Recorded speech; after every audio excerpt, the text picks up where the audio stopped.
തുടങ്ങുന്നത് വളരെ സങ്കടകരമായ ഒരു അന്തരീക്ഷത്തിൽ നിന്നാണ്. യൂജിൻ എന്നയാള് തന്റെ കൊച്ചു മകനെ ജിഹോക്കൊപ്പം ഒറ്റ കാണിച്ചിരിക്കുന്നത്. യൂജിന്റെ ഭാര്യ സുആ ഒരു വർഷം മുമ്പും മരിച്ചുപോയി.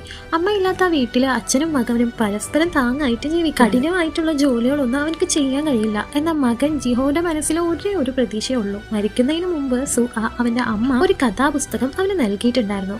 അതിൽ അവൾ എഴുതിയിട്ടുണ്ടായിരുന്നു, അടുത്ത മഴക്കാലം തുടങ്ങുമ്പോൾ ആകാശത്തിലുള്ള മേഘങ്ങളുടെ നാട്ടിൽ നിന്ന് നിന്റെ അമ്മ തിരികെ വരും. ആ കൊച്ചു ജിഹോ ആണെന്ന് വെച്ചാല് ഇത് അക്ഷരം പ്രതി വിശ്വസിക്കുകയാണ്. ഓരോ ദിവസവും അവൻ കാലാവസ്ഥ റിപ്പോർട്ടുകളൊക്കെ ശ്രദ്ധിക്കായിരുന്നു. മഴമേഘങ്ങൾക്ക് വേണ്ടി ആകാശത്തേക്ക് നോക്കി പ്രാർത്ഥിക്കുകയായിരുന്നു. നാട്ടുകാർക്കെല്ലാം ജിഹോയെ കാണുമ്പോൾ പാവം തോന്നും. മരിച്ചു പോയവർ എങ്ങനെ തിരികെ വരും എന്ന് അവർ ചോദിക്കുന്നു. യൂജിനും തന്റെ മകനെ ഓർത്ത് വിഷമത്തിലാണ്. എങ്കിലും മകന്റെ ആ ഒരു കൊച്ചു സ്വപ്നത്തെ തകർക്കാൻ അവൻ ആഗ്രഹിക്കുന്നില്ല. ഒടുവിൽ ആ ദിവസം വരുന്നു. കൊറിയയിൽ മഴക്കാലം ആരംഭിക്കുന്നുണ്ട്. തുള്ളികൾ മണ്ണിൽ പതിക്കുമ്പോൾ ജിഹോ സന്തോഷം കൊണ്ട് തുള്ളിച്ചാടാണ്. അവൻ അച്ഛനെയും കൂട്ടി അവർ താമസിക്കുന്ന നഗരത്തിന് പുറത്തുള്ള പഴയ റെയിൽവേ ടണലിനും അടുത്തേക്ക് ഓടുന്നുണ്ട്. സുആയുടെ പുസ്തകത്തിൽ പറഞ്ഞിരുന്നത് അവൾ അങ്ങോട്ടാണ് വരിക എന്നാണ്. പൂജ വെറുതെ മകന്റെ കൂടെ പോയതാണ്. പക്ഷെ അവിടെ അവരെ കാത്തിരുന്നത് ലോകത്തിൽ ഏറ്റവും വലിയ അത്ഭുതമായിരുന്നു. ടണലിന്റെ ഇരുട്ടിനിടയിൽ ഒരാൾ തളർന്നിരിക്കുന്നത് അവർ കാണാണ്. മഴയുടെ വെളിച്ചത്തിൽ പതുക്കെ അടുത്ത് ചെന്ന് നോക്കിയ യൂജിൻ സ്തംഭിച്ചു നിൽക്കുക. അത് സുആ ആയിരുന്നു. ഒരു വർഷം മുന്നേ സ്വന്തം കൈകൾ കൊണ്ട് അടക്കം ചെയ്ത തന്റെ പ്രിയപ്പെട്ട ഭാര്യ. അവൾക്ക് ജീവനുണ്ട്, അവൾക്ക് ശ്വാസമുണ്ട്. പക്ഷെ ഒരു പ്രശ്നമുണ്ട്, അവൾക്ക് പഴയ കാര്യങ്ങളൊന്നും ഓർമ്മയില്ല. യൂജിന് അവളെ കെട്ടിപ്പിടിക്കാൻ വേണ്ടി മുന്നോട്ട് പോകുമ്പോൾ അവളാന്ന് വെച്ചാൽ പേടിച്ച് പിന്നോട്ട് മാറാണ്. താൻ ആരാണെന്നോ മുന്നിൽ നിൽക്കുന്ന ഈ പുരുഷനും കുട്ടിയും ആരാണെന്നോ അവൾക്കറിയില്ലായിരുന്നു. യൂജിൻ ആകെ ആശങ്കക്കുഴപ്പത്തിലായിരുന്നു. ഇത് ശരിക്കും തന്റെ ഭാര്യ തന്നെയാണോ അതോ അവളുടെ രൂപത്തിലുള്ള മറ്റാരെങ്കിലും ആണോ? എങ്കിലും അവൾ അവിടെ ഉപേക്ഷിക്കാനായിട്ട് അവന് കഴിഞ്ഞില്ല. അവൻ അവളെ രഹസ്യമായി വീട്ടിലേക്ക് കൊണ്ടുപോവാണ്. സുആ തിരിച്ചു വന്ന കാര്യം പുറംലോകം അറിഞ്ഞാല് ആളുകൾ അവളെ ഒരു പ്രേതമായി കാണുമോ എന്ന് യൂജിൻ പേടിച്ചിരുന്നു. അതുകൊണ്ട്